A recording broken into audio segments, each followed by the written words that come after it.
अस्सलाम वालेकुम दोस्तों, मेरा नाम है अली और मैं हमेशा की तरह मौजूद रहा हूं। आप देख रहे हैं जिस वक्त हमारा शो किस देखना तो बनता है। दूसरे आप लोग से बात करने जा रहे हैं। बात करेंगे जी आज आपके साथ टॉप ग्रेड न्यूज का सेगमेंट है, आपसे शेयर करेंगे। नंबर 1 पे आप लोग से बात करने जा रहे हैं, जो हमारे पास अपडेट आ रही है वो अपडेट जी हमारे पास ये आ रही है कि जो मैच हो रहा था मुंबई इंडियंस और आरसीबी के दरमियान, मुंबई इंडियंस जो है इस मैच को हार गई, लेकिन बड़ा क्लोज इनकाउंटर था। आज एक बार फिर से हार्दिक पांड्या ने धुएं छुड़ा दिए थे सारों के। क्या कहानी सर बात करेंगे और बात करेंगे कि रिजवान साहब को हेडलाइनें बनवा दी उन्होंने हमारी न्यूजीलैंड अखबारों में। उन्होंने कहा कि जो हाल किया रिजवान का बिन सीयर्स ने और हमारे ये जो स्पेसर्स हैं रॉर्के, उन्होंने रिजवान नहीं चाहेंगे उनको खेलना, और बाकी उन्होंने कहा कि घटिया क्रिकेट खेली गई है भाई पाकिस्तान ने। जितनी फारिग क्रिकेट पाकिस्तान ने खेली है इससे बेहतर तो बांग्लादेश यहाँ खेल कर गई है। ये क्या कहानी है, जरा इस पर भी बात होगी। तो अगर आप हमारे चैनल पर पहली बार आए, चैनल को अभी सब्सक्राइब करें और साथ ही बेल आइकन बजाना। तो बात का आगाज करते हैं नंबर 1 खबर के साथ जो हमारे पास आ रही है। तो सबसे नंबर 1 खबर आ रही है हमारे पास, खबर यही आ रही है कि भाईजान मुंबई इंडियंस और आरसीबी के दरमियान जो मुकाबला था, बड़ा ही कमाल किस्म का मुंबई इंडियंस ने इस मुकाबले में कमबैक किया। जब तिलक वर्मा और जो हार्दिक पांड्या वो आए, जिस तरह से उन्होंने हैजलवुड को एक ही ओवर में 20 से 22 रन मारे। फिर उसके बाद उन्होंने अपने भाई को नाल पांड्या को पहली 2 बॉलों में 2 छक्के मारे, फिर उसको भी 16 का ओवर मार दिया। तो भाईजान कमाल हो गया था, ऐसा लग रहा था कि मैच हाथ में है। 12 बॉलों के ऊपर एंड में तो 28 रन रह गया था, वो नहीं हुआ। नहीं भाई, जिस तरह से मैच जा रहा था, पहले आरसीबी की फुल डोमिनेशन थी। विराट कोहली ने आज जो स्टार्ट लिया, बुमराह को पहली ही गेंद पे उन्होंने छक्का मार दिया, और उसके बाद विराट कोहली की शानदार पारी थी, उनका बेहतरीन 50 था। फिर रजत पाटीदार की भी बैटिंग थी, बड़ा एक अच्छा 221 रन का टोटल आरसीबी ने बोर्ड पे लगाया। मुंबई का एक लगातार आपको पता है कि रोहित शर्मा को फील्ड में नहीं उतारते, उनको कभी इंपैक्ट प्लेयर पे खिला देते हैं, कभी वो भी नहीं करते, जिस पर काफी ज्यादा क्रिटिसिज्म है। वो इंडिया के कप्तान है, लास्ट 3 आईसीसी इवेंट्स में ना सिर्फ इंडिया को फाइनल में लेकर गए हैं बल्कि 2 बार चैंपियन भी बना डाले। लेकिन उसके बाद उन्होंने भी धुआंधार स्टार्ट लिया। अलबत्ता 1 छक्का 2 चौकों का स्टार्ट था, और उसके बाद सूर्या कुमार यादव जो इस टीम के वाइस कप्तान है, बहुत ही तरह प्रेशर में नजर आए। काफी बार डॉट्स भी खेले, फिर कोशिश की कि मैं आउट हो जाऊं, लेकिन उनके आउट होने के बाद जो तिलक वर्मा ने चार्ज लिया, और फिर उसके बाद जो हार्दिक पांड्या ने मैच खेला, 14 गेंदों पे 42 रन की पारी, जिसमें 4 छक्के और 3 चौके शामिल थे। तिलक वर्मा ने भी 4 छक्के और 4 चौके शामिल किए अपनी इनिंग में, और एक टाइम पर यह मैच अपने जोबन पर पहुंच चुका था, जब हैजलवुड की भी कुटाई लगा दी, भुवी कुमार, भुवनेश्वर कुमार, उनकी भी कुटाई लगा दी हार्दिक और तिलक वर्मा ने। और फिर उसके बाद नमन धीर ने आके पहली गेंद पे जो लगभग यॉर्कर के करीब गेंद था, उसके ऊपर छक्का मारा। पूरा मैच बन गया था। मैच आखिरी ओवर में थ्रिलर बन गया था, जहां पे सारी नजरें कुरनाल पांड्या पे थी कि आखिरी ओवर में क्या 19 रन ये बचा पाएंगे या नहीं। और वहां पर कुरनाल पांड्या ने कमाल कर दिखाया, 4 विकेट्स उन्होंने टोटल चटकाए अपने 4 ओवर के कोटे में, और मैच आरसीबी के हक में कर दिया। क्या बात। और अली साहब, ये थ्रिलर है, ये है आईपीएल की सुप्रीमेसी, क्योंकि आरसीबी, सीएसके, मुंबई इंडियंस, इनकी वैल्यू बहुत हो रहती है। नहीं, बिल्कुल आप सही कह रहे हैं कि आज जिस तरह का मैच देखने को मिला है, बड़े दिन बाद ऐसा लगा कि दोबारा से आईपीएल में जो है एक जान देखने को मिली है। नॉर्मली ऐसा दिख रहा था कि आईपीएल के जो मैचेस हैं वो बीच में आके थोड़ा सा रुक जाते हैं, बीच में थोड़ा सा डंप हो जाते हैं, लेकिन आज जो बहुत बड़ा मैच था, एक तरफ मुंबई इंडियंस थी, एक तरफ आरसीबी थी। शुरू में बैटिंग की तो विराट कोहली ने कमाल बैटिंग करके दी, फिर आरसीबी के जो कैप्टन है उन्होंने बड़ी कमाल सुपर पत्तीदार इनिंग्स खेल के चले गए। फिर उसके बाद मैच बिल्कुल फारिग हुआ था और ऐसा लग रहा था कि मैच वन साइड हो चुका है, कुछ नहीं हो सकता इस मैच में। वहां से जहां सूर्य कुमार यादव से कुछ हो ही नहीं रहा था, तिलक वर्मा ने और साथ में जो है वो हार्दिक पांड्या आए, और उन्होंने जिस तरह से वहां आतिशबाजी का मंजर पेश किया। जो बॉल आ रहा था वो खेडे में बाहर जा रहा था, जो बॉल आ रहा था तमाशाइयों के अंदर जा रहा था। बड़ी कमाल किस्म की सुपर इनिंग, कप्तान इनिंग खेली, लेकिन एंड में अनलकी रह गए। हैजलवुड के ओवर में ही जो है पहली बॉल पे आउट हो गए, बड़ा मसला वहां पे फिर गया था। देखो, एक और जो इंपॉर्टेंट चीज थी वो आप ये देखो कि जो आरसीबी और ये मुंबई इंडियंस का मैच था, ये खेड़े मुंबई में खेला जा रहा था, और जो आरसीबी ने जीत लिया इस मैच की, कहा जा रहा है कि व्यूअरशिप भी बहुत तगड़ी थी।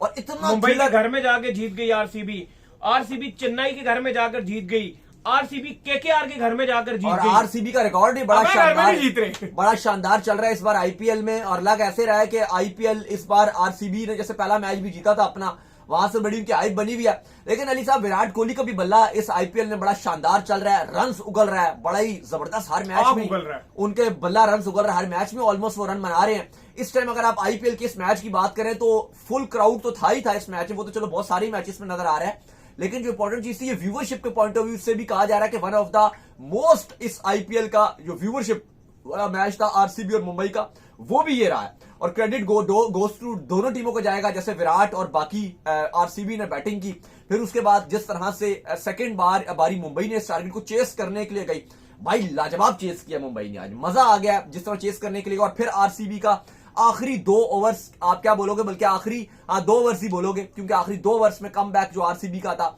वो बड़ा शानदार था। हेजलवुड ने आखिरी ओवर बहुत अच्छा डाला, कुरनाल पांड्या ने बहुत अच्छा डाला लास्ट ओवर, और फाइनली आरसीबी को इस मैच में जीत मिली। नहीं, बिल्कुल आरसीबी को जीत मिली और बहुत बड़ी जीत जो है वो आरसीबी को इस मैच में मिली है, जिससे आरसीबी की जो फ्रेंचाइज है अब वो मजीद जो है मजबूत हो गई है और लोगों के घरों में जाकर जो है लगातार हरा रही है। शानदार हो गया। खैर, इसके बाद जो अपडेट आ रही है दाऊद, वो ये आ रही है कि जो काला कप मलवा कर आए हैं न्यूजीलैंड से, जहां पर आपने T20 के अंदर जो है वो 4-1 करवाया, फिर ओडीआई के अंदर जो आपने 3-0 कराया, तो उस कालक की जो झलकियां वो न्यूजीलैंड के अखबारों में दिखी। अखबारों ने साफ साफ लिखा कि पाकिस्तान ने फारिग तरीन क्रिकेट यहां पर आकर खेली है। इवन बांग्लादेश जो है वो जब आया था वो इनसे बेहतर क्रिकेट खेलकर गया था। रिजवान को उन्होंने ट्रोल किया कि रिजवान फ्यूचर में जो हमारे पेसर्स को नहीं खेलना चाहेंगे। देखिए, बिल्कुल न्यूजीलैंड के अखबारों में पाकिस्तान टीम तो आज पहुंच चुकी है, अपना पाकिस्तान 2 धड़ों में पहुंची है। एक धड़ा आपका इस्लामाबाद में लैंड किया और दूसरा धड़ा अब कुछ देर बाद, थोड़ी देर में, अभी आपके साथ जोड़ रहे हैं तो लाहौर में पाकिस्तान टीम की फ्लाइट लैंड कर जाएगी। अभी पहुंची नहीं है, लेकिन अभी थोड़ी देर में लाहौर के लिए पहुंच जाएगी। इस्लामाबाद वाले जो थे वो पहुंच चुके हैं और लाहौर वाले पहुंच जाएंगे और फिर सारी पीएसएल की तैयारियां चलेंगी। लेकिन जो न्यूजीलैंड के अखबार है, न्यूजीलैंड की जो मीडिया है, जो न्यूजीलैंड की जो आप कह लो मैगजीन्स हैं, वो बहुत ही पाकिस्तान टीम को ट्रोल कर रहे हैं और पाकिस्तान टीम का मजाक उड़ा रहे हैं। सबसे पहले तो उन्होंने पाकिस्तान टीम का मजाक उड़ाया, और मजाक ऐसे उड़ाया कि उन्होंने कहा कि जो बांग्लादेश की टीम थी, जब वो पाकिस्तान का दौरा करने आई थी तो उसने एटलीस्ट हमें फाइट दिया था, एटलीस्ट वो पाकिस्तान से बेहतर खेली थी। पहले तो वो ये कहते हैं, और कहते हैं कि इस टाइम पाकिस्तान टीम बांग्लादेश से भी ज्यादा गई गुजरी टीम नजर आई है। जो भी इनकी टीम आई है, ओडीआई की टीम, T20 की टीम, इस टाइम पाकिस्तान की टीम बांग्लादेश से भी ज्यादा कमजोर है। पहले तो उन्होंने ये कहकर मजाक उड़ाया। सेकंड हाफ में उन्होंने आपके जो कप्तान मोहम्मद रिजवान है उनको ट्रोल किया, और बहुत ही ज्यादा शेमफुली ट्रोल किया, क्योंकि आपको पता है कि हम भी बड़ा गुस्से थे कि यार रिजवान किस तरह के नाच रहे हैं, किस तरह के ठुमके लगा रहे हैं। अहमद शहजाद इस हवाले से कहते हैं कि मैंने ऐसा नाच और ऐसा ठुमका अपनी पूरी क्रिकेट की तारीख में नहीं देखा जैसे रिजवान ने न्यूजीलैंड में। इतने मैच्योर प्लेयर हैं, इतना अरसा इन्होंने गुजारा, कैसे उन्होंने इनको बॉलिंग, तो उन्होंने अहमद शहजाद कहते हैं कि ये ठुमके लगा रहे थे। और इस पर न्यूजीलैंड की जो मीडिया है उन्होंने बहुत ही ज्यादा ऐसे अल्फाज इस्तेमाल किए जो बहुत ही ज्यादा पाकिस्तान के कप्तान के लिए शर्मनाक हो सकते हैं। उन्होंने बॉलर्स का भी नाम क्या लिखा कि बेन सीयर्स, ओ'रोर्क और नथन स्मिथ टाइप, इस तरह के जो लोकल उनके बॉलर हैं, जो जैकब डफी, मतलब क्या बॉलर हैं ये लोग। आप देखो ना, क्या बड़े नाम है ये। जैकब डफी को आपने T20 सीरीज खेलने के बाद नंबर 1 बॉलर बना दिया, उसका क्या कैरियर है, क्या उसकी है। बेन सीयर्स देख लो, चैंपियंस ट्रॉफी में कुछ सोच भी नहीं सकता था कि कुछ कर सकता है।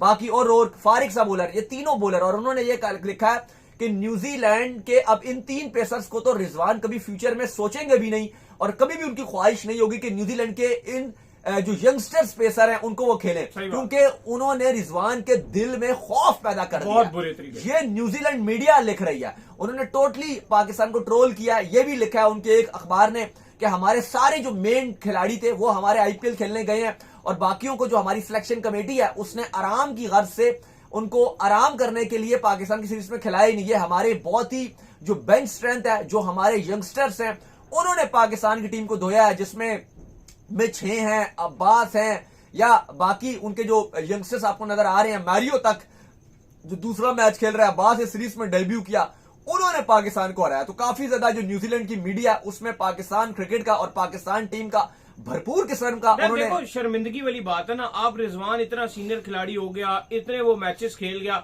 और मुझे अच्छे तरीके से याद है कि न्यूजीलैंड का ही टूर था जहां से रिजवान चढ़ा था, जहां से रिजवान ने वो एक टारगेट चेज कर दिया था, लोगों ने लगा दिया था, चोट लग गई थी तो। हर मैदान फतेह, वहां से जो है लोगों ने इसके ऊपर गाने लगाना शुरू कर दिए थे कि यार देखो रिजवान क्या था, एकदम जो वो रिजवान उठा और रिजवान जो है वो कहां से कहां निकल गया और वहीं पर जाकर ठूस भी हो गया। हाँ बिल्कुल। अच्छा अली साहब, आज बड़ा आईपीएल में भी जो मैच खेला गया, बड़ा एक यूनिक इंसिडेंस हुआ आज। जो ट्रेंट बोल्ट आईपीएल के one of the best bowler, अगर आप फॉरेन प्लेयर्स की बात करते हैं तो one of the best bowler को कहा जाता है, और आज उन्होंने आईपीएल की तारीख में पहली मर्तबा 50+ रन जो उन्होंने कंसीड किया है। इससे पहले 107 आईपीएल में वो मैचेस खेल चुके हैं जहां पे उन्होंने बॉल डाला है, और पहली बार उन्होंने किसी आईपीएल के अपने कैरियर में 50+ रन दिया। बहुत ही शानदार बॉलर है, बहुत मुश्किल बॉलिंग है भाई, बिल्कुल फ्लैट पिच है, अब तो न्यूजीलैंड की ग्राउंड भी छोटा है। फिर उसके बाद जिस तरह से पहले भी खेल चुके हैं इसी ग्राउंड में, होम ग्राउंड है। लेकिन आज ऐसा लग रहा था कि बहुत मुश्किल। तो आरसीबी ने ये पहली बार ट्रेंट बोल्ट को 50 रन प्लस ठोका है। चलिए साहब जरा आए जरा मोहसिन नकवी की कहानी के ऊपर। मोहसिन नकवी साहब की अपडेट ये आ रही है कि हो सकता है कि मोहसिन नकवी साहब जो है वो रिजाइन कर जाए। वजह ये बताई जा रही है कि उनके ऊपर बहुत ज्यादा एक्स्ट्रा बर्डन जो है वो डाला जा रहा है, जिसके चलते वो शायद कंटिन्यू ना कर सके, क्योंकि उनको एशियन क्रिकेट काउंसिल का भी सदारत दे दी गई है।